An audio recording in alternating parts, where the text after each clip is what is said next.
Welcome back. Today's podcast is Solving the Spring Market Mystery. Rates, inventory, boom or bust. So what we're going to be doing is we're going to be drilling down and we're going to be giving you 4 very powerful reasons why you actually should feel optimistic, incredibly excited about the remainder of this year. And yes, we know there still is in most of the country just a massive lack of inventory.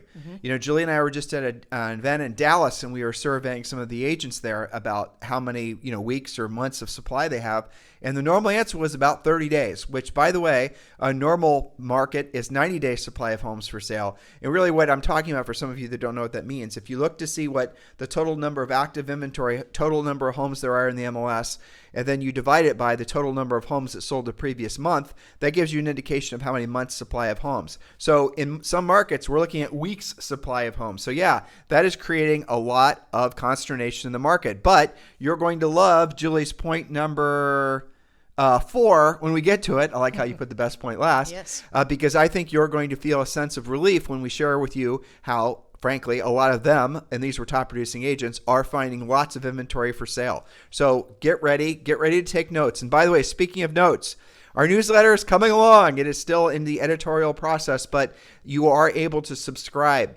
So if you want the complete show notes from today's podcast, all of our podcasts, please make sure you subscribe to harrisrealestatedaily.com, harrisrealestatedaily.com, and also the link to subscribe is below in the show notes. harrisrealestatedaily.com is going to feature not just the show notes from every podcast, not just every podcast, but we're also going to be featuring special content just for the newsletter. Like I'm in the midst of doing a lot of interviews with top producing agents, but also new agents who are very successful. So a little bit of everything is coming your way as an exclusive subscriber to harrisrealestatedaily.com.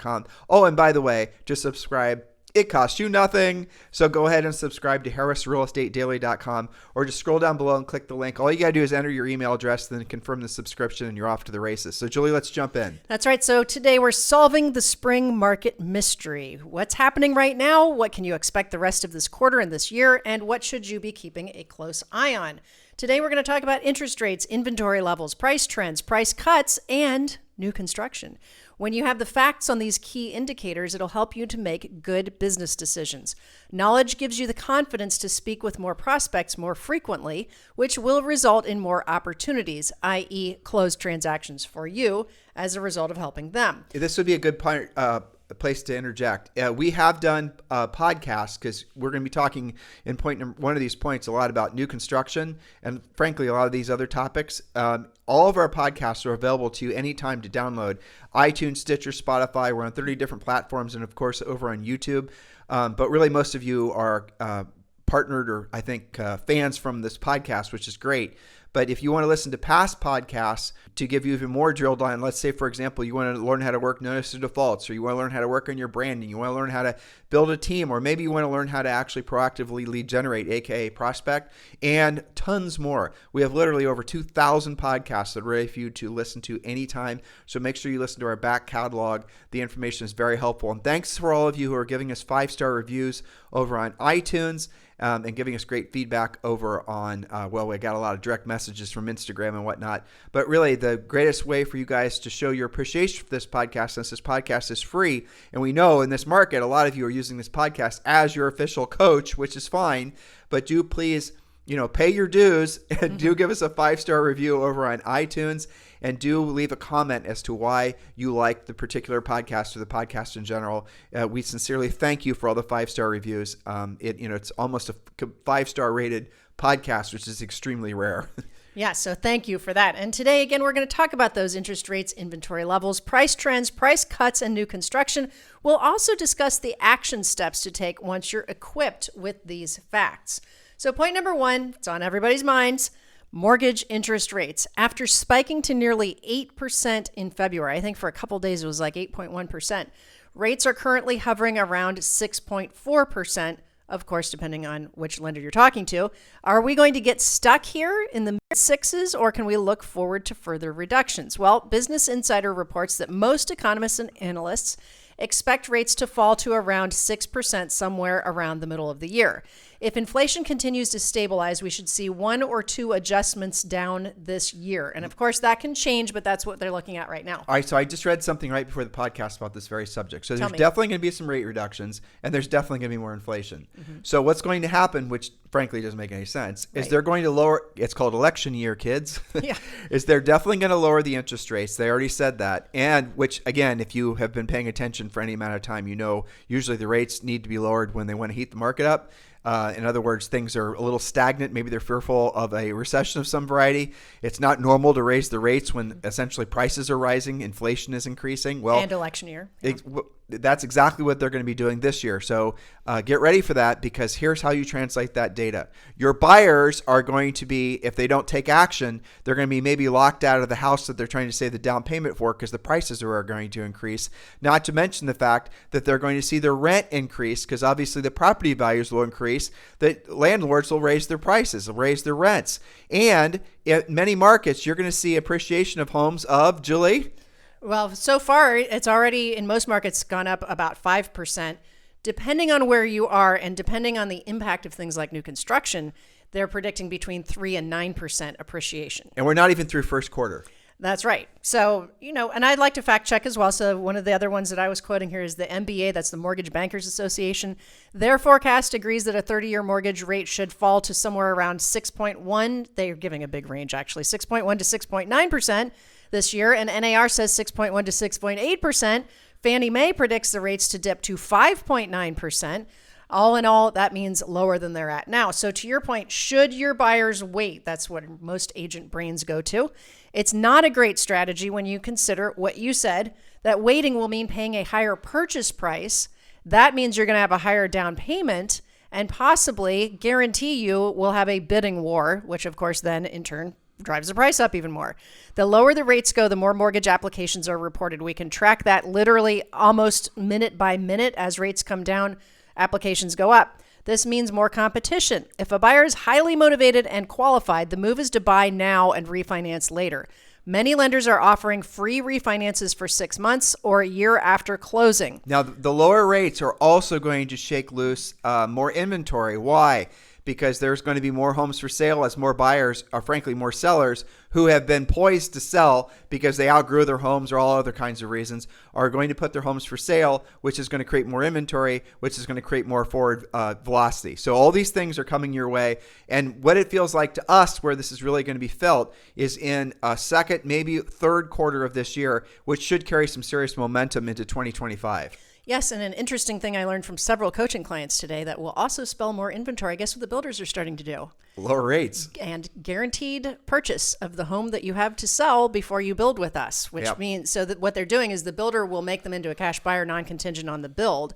And then they've got all these many different variants of this. Which builders did you hear? Some of them were the track builders. Like I think some of the MI developments are doing this. What are they doing? I think Lennar's doing it. So I'm about to tell you that. What are they? So basically, you want to build with me. I'm going to buy your house. You have, I think it's 6 months or something like that, which is the build process anyway, to sell it. And then, you pay me back. And that makes me non-contingent. It makes me cash potentially.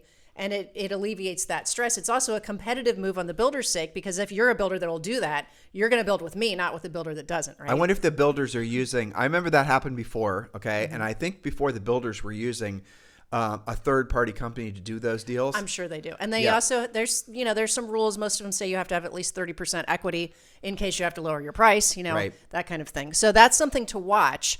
And it's also something that our smart agents, using things like express offers, can do on their own. Express offers. So we'll get to all this in point number 4, but it's all about working with builders. Continue. Yes, but so back to the rates. In January of 2021, rates hit an all-time low of just 2.65%. That is extremely unlikely to ever happen again, since it was a result of the government's response to COVID, driving the federal funds rate to nearly zero and stimulating the feeding frenzy in the housing market that many of you lived through. That was not normal. I know some of you, because maybe you had 3 out of 5 of your years in real estate felt like normal, but that's not normal. So remember that no matter what the interest rate is, a savvy buyer can always buy down and lock in a lower interest rate, use an adjustable rate mortgage, or simply refi when the rates drop. And also remember that nearly 40% of transactions are all cash, so it doesn't even matter what the rates are for those buyers. I'm going to give a 0.1A, okay? And Sure. so the other thing that's you're really going to start feeling it if you haven't already, and this goes to demand, is the incredible demographic trends that are all going to be causing there to be really an ever-increasing, almost never-ending stream of wannabe buyers. And Yes, demand. Demand. It's all from, obviously, all the younger generations, but it's also from baby boomers. A lot of times, what is happening now, there are, again, in your neighborhoods now where you sell real estate, there are droves of sellers that want to sell that just for whatever reason haven't been able to or been ready to or been willing to. All of that inventory is going to come for sale. And you're going to have a massive surge of buyer activity that's going to go on for at least 10 years, probably more like 20 years. So I know for many of you, this feels like, oh my gosh, this feels like a continuation of last year. Well, it is a continuation of last year, but what we are scratching at right now is the bottom of really what has, turned out to be the worst real estate market, arguably in 40 years, but certainly since 07 and 08. So you are living through historic times, go you, and you're surviving and you're thriving, and you're going to get the benefits of actually getting, the most out of the upswing. So just make sure you're poised and ready, and don't allow the motivation to leave your body because you're going to miss the opportunities. You're going to misread the tea leaves and not realize that the winds are finally at your back again because you're going to be too busy believing the market is in some sort of, doldrums when it's not, when it's starting to improve. So you're going to have to start paying attention to everything we've been telling you at a heightened level, and be an early mover on the market's return, because it is going to return. There is going to be a surge. There are going to be agents making gobs and gobs of money, and a lot of them are going to be the ones that were frankly maybe struggling in the past market when all the seller lead, buying lead companies were flourishing. All that's changing. So the agents that are going to be making the money in this market are going to be the ones that know how to proactively lead generate and actually sell real estate, not just wait around for a real estate client to show up in their email from one of these lead buying platforms, because most of those companies aren't going to be around by the end of this year. And if you want to learn how to be a proactive lead generator, if you want to learn how to make the most of this new market, obviously join Premier Coaching. We've made it very easy for you. You can join Premier Coaching for the first 30 days for free. The link is down below, or you can just go to premiercoaching.com. And as I say almost every day, yes, that does include a free daily semi-private coaching call with one of our Harris certified coaches. So just go to premiercoaching.com. It does not cost you a thing to join. It does give you instant access to the first level of Premier Coaching. And for many of you, that's the exact direction that you need in your businesses right now. Motivation, education. Now get into action and join premiercoaching.com. Yes, and that brings us to the second reason to stay motivated and excited about the market turning around in your favor, and that is the gorilla in the room, inventory, as we've been dancing around for a second. Currently, there are about 500,000 single-family homes on the market as active listings. This is up 0.5% a week over week. Now, that doesn't sound like a lot, but it's up 21% from last year. Wow. So things are going in the right direction. The low last year, I can't remember exactly what month it was, but it was only 240,000 listings countrywide. So we're going the right direction. That amounts to about 100,000 more active listings versus this time last year. And according to Altos Research, and there was just a recent video on Housing Wire from Altos, if this trend continues and you spin those numbers out for the rest of the year, by mid-year we'll be up by about 40% in inventory. So that's good news. And that does not include new construction. Not include new construction. Correct. Most new construction. That's right. It's important to watch not just the total number of available homes for sale, but also what the mixture is. So for example, nearly 60,000 listings were new this week, but did not sell right away. This is a trend towards more days on the market and will cause overall inventory to steadily inch up. Now, that would lead you to our point number 3, wouldn't it? Doesn't that mean we're headed for a flurry of price reductions? More inventory, people freak out. Oh my gosh, what's going to happen? But guess what? There's no expectation of a crashing price phenomenon. Prices have already gone up by about 5% this year in most areas, and there is enough buyer demand even with higher interest rates. The median price of single-family homes in the U.S. is $432,000. At the end of last year, it was about $392,000. Historically, this time of year is the highest seasonally, though that may change when rates adjust downward in the summer. That said, if you're in a market where you're surrounded by oceans and oceans of new construction, you may be seeing more price reductions and less appreciation. So adjust for your market and your specific neighborhoods. I'm going to level off there. Let's say somebody bought one of those $432,000 houses, and let's say they put, I don't know, 10% down, let's say. Sure. Okay, so they owe roughly $390,000, $380,000. Yep. I can't do this in my head. Maybe you can. I don't know. Yeah, right. At current rates, I'm going to guess that person is going to pay probably $2,000 a month, maybe $2,500, somewhere in there. 25, 26, yeah. Some of you can figure out this in your heads or have mortgage calculators nearby. We should, but we don't. So I want you guys to think about this. $432,000 house, and let's just use the over on the predictions as far as what the appreciation is going to be this year, and let's call it 7%. Okay, it's already been 5% this year. It's not unreasonable to think things will appreciate by another 7%. 7 times 432,000 is roughly 30 grand. So you're looking at a scenario where basically the appreciation or the inflation on the house will be the same as what the PITI, or at least the principal and interest payments, has been on the house. People are able to live for free because we're in this weird Goldilocks zone, even with the higher rates. Now, when rates fall, and assuming that the demand is going to even increase, will result in demand will increase, causing even more inflation or appreciation in pricing, which will probably put home values appreciating at around 10% per year. I know we're getting ahead of our skis on some of these predictions or some of these expectations, but that is what should happen if you just study Business 101 with regards to supply and demand. Well, let's say it takes 2 years for your house to appreciate 10%. It didn't happen all in 1 year. Your house has still paid you back your down payment after only 2 years. Well, right. That's not terrible. And you're living basically for free, assuming, you didn't have to do a bunch of rehabs on the house. So kind of an interesting, weird time. You got to reframe how you think about real estate, because it's certainly going to be the thing to own for certainly the rest of our lifetimes. Yes. And one of my favorite topics, as you know, I think yours too, is number 4, new construction. From census.gov, single-family housing permits in January of this year were at a rate of just over 1 million single-family permits. This is 1.6% above the revised December figure. They were predicting about 990,000. Authorizations of units in buildings with 5 units or more, so small multifamilies, were 405,000 in January.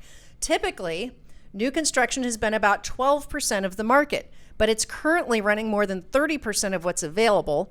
And builders are itching to buy more. We talked to somebody on the plane the other day that was gobbling up land to sell to builders. Yeah, Northern Virginia and other markets, and he basically is developing lots. And he said all of his inventory is completely sold out of raw land that he hasn't even subdivided yet. Did you say it was like 8,000 lots or something? Yeah, something like 8,000 lots. That's a lot of houses. It's going to be new construction. That's the stock everyone should be buying. Any new construction builders for sure.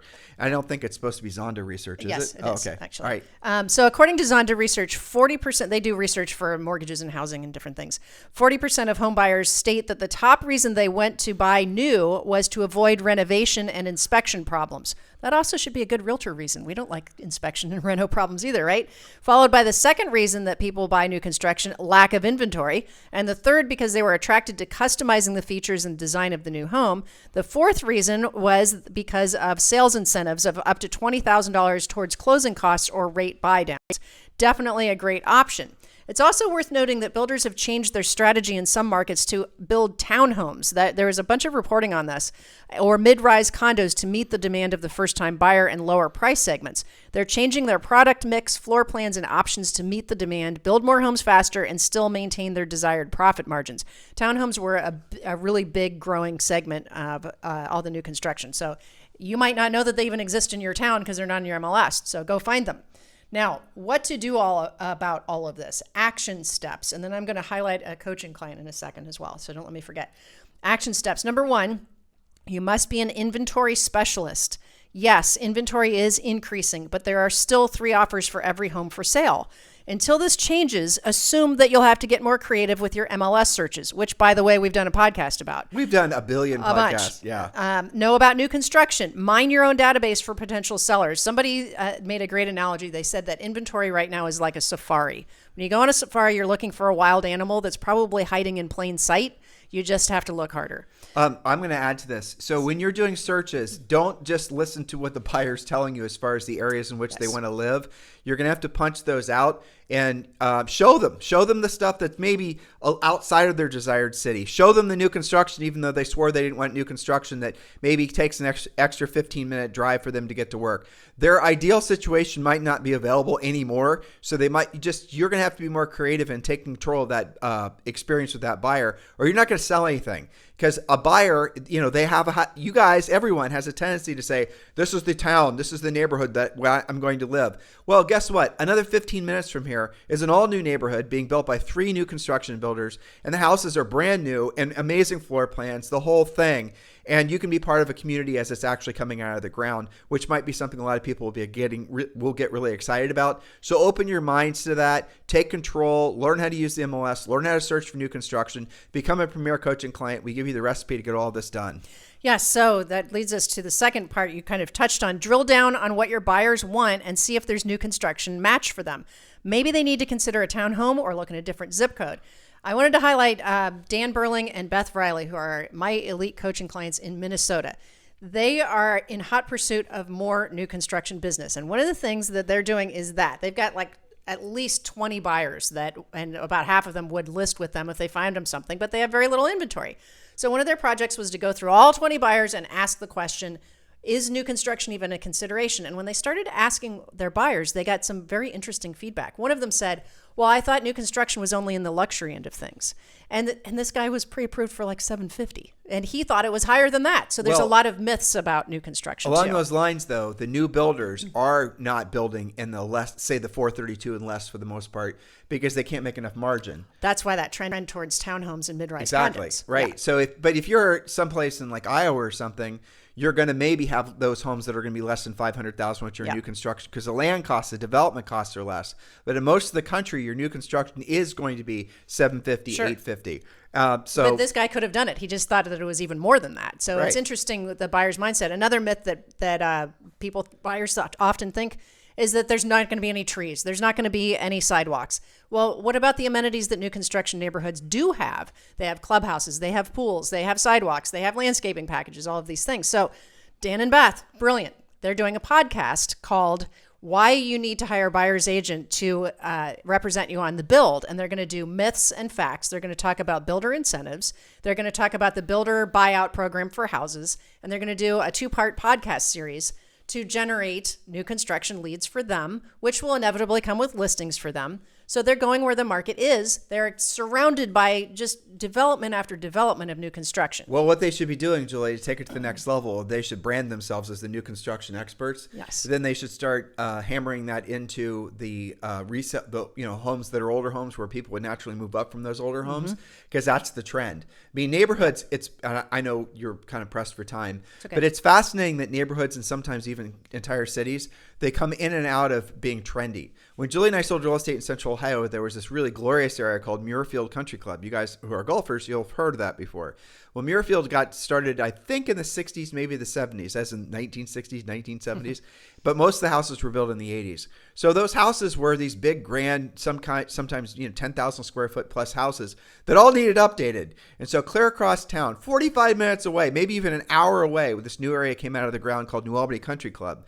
New Albany Country Club, the houses were completely different. They were all new, all brick, all Georgian, the whole thing. And again, completely other area of town. Nothing was the same, basically. And a beautiful new golf course, too. Right. Well, so guess what happened? The people in Muirfield who had moved there, maybe a decade or two before because it was trendy and that's where all the, cool kids lived. Now we're, picking up and moving across town to live in New Albany for the same exact reasons. So oddly enough, a lot of buyers follow housing trends kind of like they do, whether they're going to wear bell bottoms or not. It's strange, but it's true. Yeah, that's right. It is trendy in some sense. So watch what's going on in your market. You might have a Muirfield too. And what happened to Muirfield? We had longer days on the market. We had big rehab costs. We had tons of expired listings. We had price reductions. It became actually a very hard place to sell real estate because it was. People were looking at, the amount of work and money it would take and time to rehab one of those houses. And when those houses were rehabbed and they were all nice and new, they were able to, in many cases, the flippers that we helped buy houses in there, they didn't really make any margin because those prices were continuing to fall or they stagnated. Yeah. Yes. So anyway, just keep all these things in mind, guys. You got to be, to make money, you got to be where the money's being spent, and you open your mind to where it's being spent. And if it's not in your own backyard, just because it has been that way for years, you're going to have to move, maybe even physically move markets, or at least the very least, you're going to have to expand your knowledge into other markets. Be entrepreneurial in this new market and you will be rewarded. And ultimately, number 3, if you're frustrated on the buyer side, be the listing agent. If you're not calling unrepresented owners, those are for sale by owners, probate and divorce attorneys, expired sellers daily, you're going to stay on the buyer hamster wheel forever. The problem with this is the longer you take to find something for your buyers, the less faith they have in you. The listing agent always wins. And if you're working with buyers, just so we can put and really any listing whatsoever, again, lean into the new construction first, because that's going to be the easy button. If you've got sellers, you want to go after listings, a lot of those sellers are going to say, I would sell if I knew where I was going to move. Well, are you aware of the new construction that's 45 minutes away? Oh, we don't want a new construction house or whatever. Well, I got an idea. Let's go out there. I'll meet you out there tomorrow at Sunday at noon, and I'll just introduce you to them, and maybe at the very least you can get some decorating ideas, something like that. Or they have amazing donuts on Sunday, right? That's right. Okay, and then show up there, and sure enough, you're going to see after walking through a couple of the models, they're going to fall in love with one, and then boom, bada boom, they're in contract, and you're going to get paid in 6 months. Yeah. Oh, and you just got a listing too. That's right. And remember, when you build, you're not competing with all of those other offers. You're not driving the price up. You know what your price is going to be. You don't have the inspection nightmares. It smells good. You get to choose your paint color. Buyers love it. And it's interesting. I was talking about Dan and Beth a second ago. When Dan went through all of those buyer calls to see maybe we should at least consider new construction, he now has 6 showings set up with new construction that he wouldn't necessarily have had he not drilled down and at least run it up the flagpole. Now, some of them were a little lukewarm, as you said.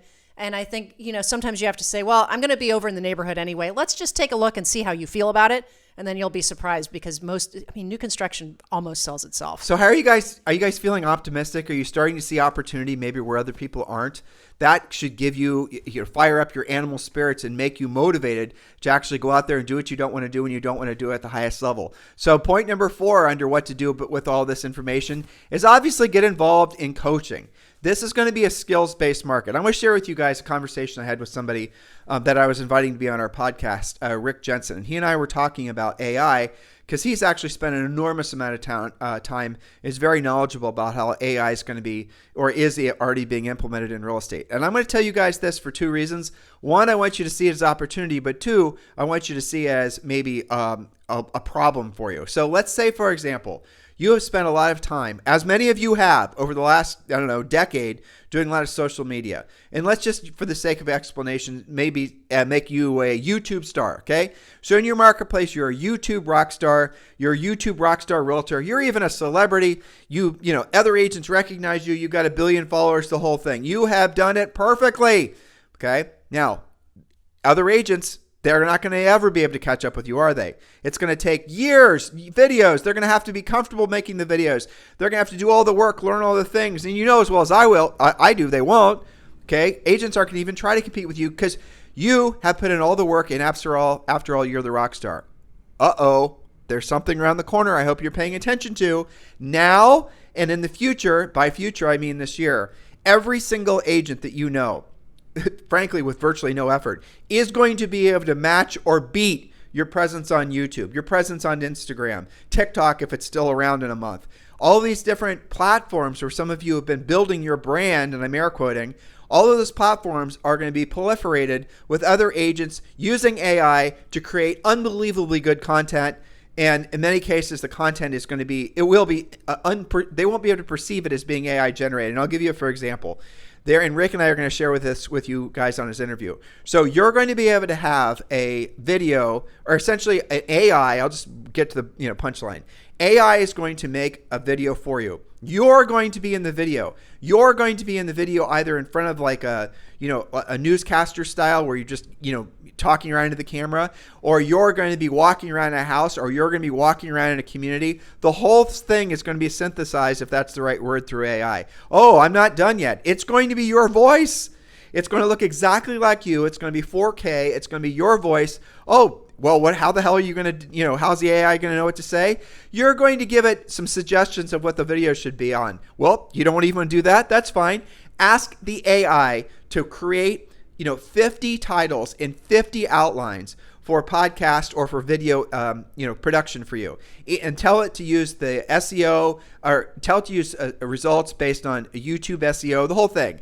And you're going to be able to then have the AI create for you a whole bunch of outlines, a whole bunch of titles. You wouldn't have had to do a single damn thing, barely lifting a finger, as much as you have to lift a finger to click a button on a keyboard, right? Now, you're then going to, just to close the circle, you're then going to have the AI will then make a video of you presenting the AI generated script that it just created for you. And you're going to be able to pump these things out 24/7. Now, let's say you're like me and you're lazy and you don't want to do it. There are so many virtual assistants out there that'll do this for you. You'll be able to hire somebody to probably create videos like I'm describing for maybe $5 or $10 each. Endless amounts of content. Everybody is going to be a YouTube rock star. That is my prediction. Okay, everyone's going to be a rock star on Instagram. You guys think filters on Instagram and filters on YouTube, are state of the art? They're nothing compared to the technology that's around the corner. If you're not paying attention to this, which most people are, trust me when I tell you the technology is absolutely bonkers cool. Let me share this story with you. I was listening to a podcast, and I don't remember the exact details. I just remember the high points. There was a guy that was in the midst of building a big recording studio where he was going to create like Pixar-style videos. And he had already budgeted $850 million. I guess he was halfway into building this thing. Imagine just the latest, greatest technology, room for staff, the whole thing. So there was an AI, I don't remember the name of it. Some of you probably will remember it because you've heard the story. There was AI technology that came out that was able to produce absolutely stellar, unreal videos, and it was essentially costing nothing. So he scrapped his plans to create this almost $1 billion studio. Now, there was another thing I read yesterday that, and maybe this isn't completely relevant to real estate, but it's still interesting. Let's say, for example, you wanted to create a lead capture website, or you wanted to create a funnel website, or you wanted to create something to do with all the leads you're generating off your AI created video. And now that you're a YouTube rock star, well, what are you going to do? You're going to lead generate. So where are you going to lead generate? You're going to lead generate into some sort of website where you can maybe put them into a newsletter. That's fine. That's great. Good for you. Go you. Now, how are you going to do that? Well, guess what? Yesterday, there was an announcement, and I messed around with it a little bit, and it was ridiculously good. You can go now and have AI literally create a website for you that accomplishes the goals. If you don't know what the goals are, you can ask it to decide what the goals are. Like create a optimized landing page for people opting in for my YouTube channel. My YouTube channel is called this. These are folks that are interested in buying or selling real estate. You guys get it? And then it will create the website. It will create the code if necessary, or it'll use WordPress or something as a platform. And it publishes the damn thing for you. The whole technology surge of what's going to be happening with AI is like nothing we've ever experienced. Normally, technology evolves in a linear fashion, right? Things get, like life, right? It's now 4 o'clock, soon it'll be 4:01. Well, guess what? In the future, well, now is the future, as far as technology goes. And by the way, usually computing power is doubled every 7 years. I believe that's right. So what we're going to be seeing now because of AI is we're going to be seeing computing power and the actual results from the computing power double probably every 12 months. Even faster in some markets, depending on the demand for whatever the niche is. Ray Kurzweil, get this, ready for this? You guys listen to Joe Rogan's podcast, Julie and I do. Anyway, so he was on Joe Rogan's podcast recently, and Ray Kurzweil predicted, get ready, within 10 years, there's going to be essentially, we're not going to age biologically, we're going to stop aging because the AI medical therapies and the different, pharmaceuticals and all the rest of it are going to make it so that our bodies no longer age. So Ray's mission, I think he was 76, is to live to another 10 years. And then essentially his belief is that the AI created, advanced medicine is going to make it so that he will be able to stay stagnant at 86 in his case, or 10 years older in your case than you are now. Now, here's something else he said, which I didn't know, that effectively, because of the advanced medicine and advanced medical care, in just like the last 50 years, we've been able to every year you age by a year, right? Well, actually, Ray said because of the advanced medicine that we have over, say, for example, 50 years ago, you actually get 4 months back. So you're effectively not aging by, 12 months every year. You're aging by 12 months minus 4 months. You guys get it? And so Ray was saying in 10 years, you're not going to age at all because of the advanced therapeutics and all the rest of it. All of us are going to be able to leverage because of all the things I just said. Now, if that doesn't make you optimistic, I don't know what will. So here's the thought for you. That means you're going to be needing money for a lot longer than you thought, which means you're going to have to, plan on, being better, always increasing your skill set and your mindset. And hopefully this podcast did it. Be incredibly opportunistic, yes, but be incredibly optimistic about what this market and your future is going to hold for you. It is going to be incredible. The advancements that all of us are going to be experiencing. I know there are a lot of, dystopian perspectives on what AI is going to do, and maybe some of them are right. I don't know. I just listened to 2 books, and both books were, in our travel to Dallas and back, and I listened to things that are, not real estate related, not even business related, and both of them had a dystopian view of what AI is going to hold for us in the future. Let's set aside those dark future predictions and let's focus on what should be happening, which is massive improvements in all of our lives. And again, if you have felt like you're on your heels or a disadvantage because let's say the younger generation has had the headway on creating a lot of online content that's searchable, that hasn't been able to create buyer leads for them and the rest of it, well, you're going to be able to easily fill that gap soon. And the special warning to all of you who've been reliant on all that branding and marketing, you're soon going to have a tsunami of competitors, an absolute deluge of competitors. So you better get ready. And the only way you're going to be able to compete in this new market, the main way you're going to be able to compete in this new market is going to be through your skills. You're going to have to know how to pre-qualify. You're going to have to know how to actually sell real estate. You're going to have to know how to present. You're going to have to know how to overcome objections. You're going to have your skill set be what's actually going to result in the transaction, not what some of you have been lulled into believing is the most important thing, which is branding and marketing. Branding and marketing, so you're clear, has a point. It does have usefulness for sure, but ultimately it's the people with the skills that rule the day. And that always was true. It's even going to be more true in the future, given everything I just shared with you guys. So thank you for keeping this #1 listened to daily podcast for real estate agents in at least the United States. It's truly our pleasure and our honor to spend this time with you every day. Please do give us a 5-star review and a comment about why you like this podcast over on iTunes. We sincerely appreciate your continued support. Have a fantastic day. We'll talk with you on the show tomorrow.